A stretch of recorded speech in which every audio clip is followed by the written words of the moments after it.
Selamat siang. Dengan kami kelompok 4 akan membahas tentang masalah ketenagakerjaan di Indonesia.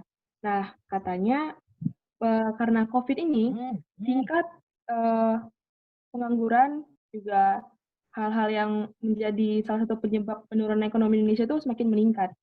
Nah, apalagi sempat ada kabar bahwa Indonesia akan resesi.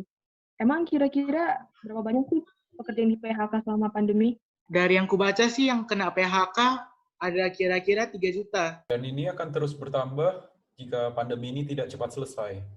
Karena perekonomian tidak dapat berjalan dengan normal. Jadi bisa dibilang bahwa masalah ketenagakerjaan ini bisa karena jumlah angkatan kerja kita yang tinggi dan penyebaran tidak merata.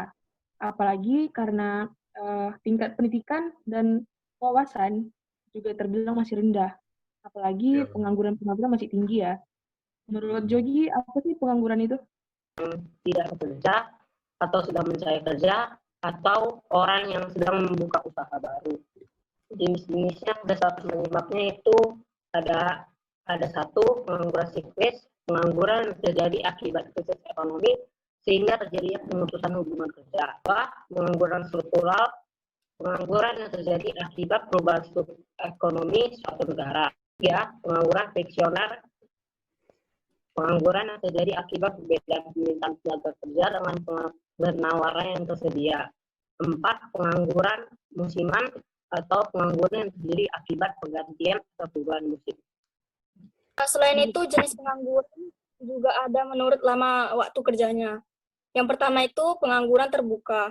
Pengangguran terbuka itu orang yang sama sekali nggak bisa bekerja atau berusaha lagi mencari kerja. Nah, yang kedua itu ada yang setengah menganggur. Setengah menganggur itu contohnya itu dia orang bekerja tetapi tenaganya kurang dimanfaatkan diukurkan dari curah jam kerja, produktivitas kerja.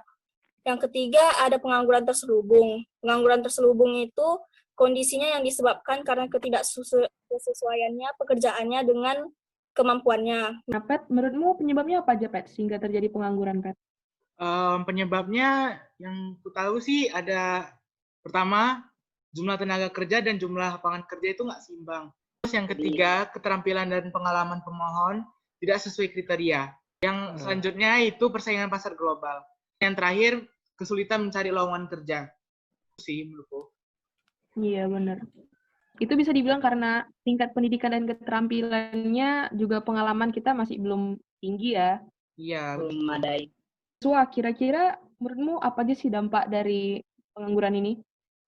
Dari pengangguran ini sendiri, dampak terbesarnya itu ya terhadap pembangunan negara.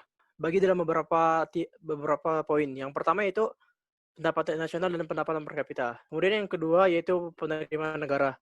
Kalian tahu nggak apa aja sumber dari penerimaan negara? Pajak Apa itu? mungkin. apa aja tuh Jo?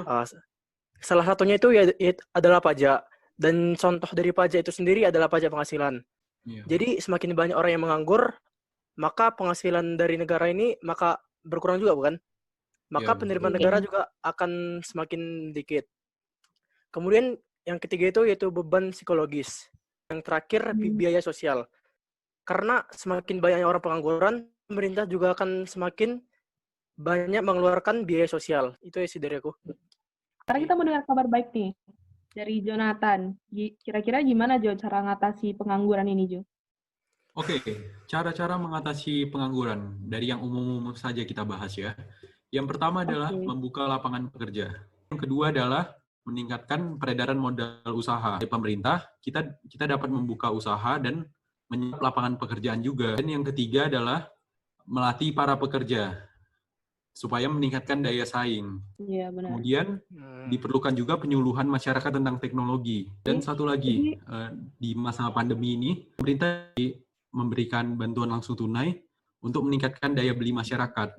Oke Jo, terima kasih. Nah, jadi kita bisa tarik kesimpulan bahwa pengangguran itu termasuk salah satu masalah tenaga kerjaan perekonomian Indonesia ya, dan terbilang cukup berdampak nih.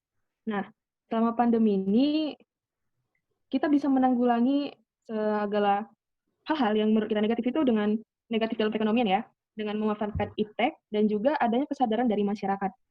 Berarti ikut tergabung dalam perkembangan globalisasi juga ya. Iya. Oke, terima kasih untuk semuanya. Untuk kelompok 4, sekian diskusi kita. Terima kasih.